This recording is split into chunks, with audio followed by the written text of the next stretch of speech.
حضرت ابو ہریرہ رضی اللہ تعالیٰ عنہ سے روایت ہے کہ اللہ کے پیارے حبیب صلی اللہ علیہ وسلم نے ارشاد فرمایا کہ کوئی ایسا شخص جو ان باتوں پر خود بھی عمل کرے یا کم از کم ان لوگوں کو ہی بتا دے جو ان پر عمل کریں، تو میں بولا کہ یا رسول اللہ صلی اللہ علیہ وسلم میں حاضر ہوں۔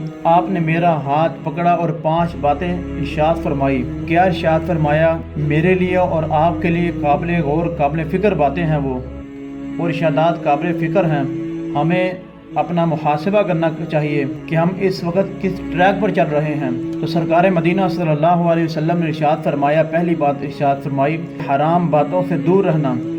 کیا ارشاد فرمایا؟ کہ حرام باتوں سے دور رہنا، یعنی فضول گویات سے، گالی گلوچ سے، فاسق فاجر اور فاسد لوگوں سے دور رہنا، تو تمہارا شمار بڑے عبادت گزار بندوں میں ہو جائے گا۔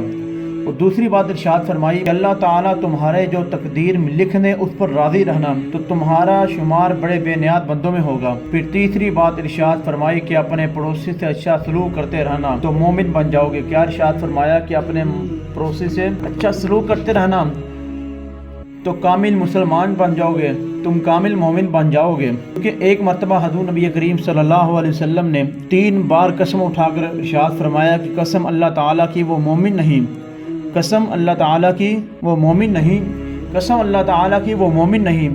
تو میں نے کہا یا رسول اللہ صلی اللہ علیہ وسلم کون مومن نہیں؟ آپ صلی اللہ علیہ وسلم نے فرمایا کہ وہ آدمی جس کے پڑوسی اس کی شرارتوں اور آفتوں سے خائف رہتے ہیں، یعنی ڈرتے رہتے ہیں، وہ ان کو تکلیف دیتا رہتا ہے، تو لہذا اس چیز سے بچنا چاہیے، اپنے پڑوسی کا خیال رکھنا چاہیے۔ اور چوتھے نمبر پر ارشاد فرمایا جو بات اپنے لیے چاہتے ہو وہی دوسروں کے لیے پسند کرنا، کامل مسلمان بن جاؤ گے۔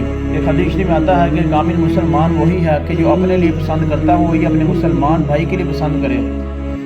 اگر وہ چیز خود خرید سکتا ہے لیکن اس کی اتنی وسعت نہیں کہ وہ اپنے بھائی کو خرید کر لے سکے تو اسے حسن ظن اچھا رکھنا چاہیے، اور اس طرح کی چیز نہ لے کہ جس وجہ سے وہ بھائی حسد میں مبتلا ہو جائے، اس کی غیبت کرے کہ اس کے بعد بڑا مال آ گیا ہے، یہ آج کا لفٹ نہیں کرواتا، میرا حال احوال نہیں پوچھتا۔ بلکہ اگر تمہارے پاس اچھی چیز آ جائے میں اپنا گزرا ہوا وقت نہیں بلانا چاہیے۔ تو فرمایا کہ جو بات اپنے لیے چاہتے ہو وہی دوسروں کے لیے پسند کرنا، کامل مسلمان بن جاؤ گے۔ 5ویں نمبر پر ارشاد فرمایا مدنی کریم صلی اللہ تعالی علیہ وسلم نے بہت کہہ کے نہ لگانا، کیونکہ یہ دل کو مردہ بنا دیتا ہے، بہت زیادہ ہنسنا دل کو مردہ بنا دیتا ہے۔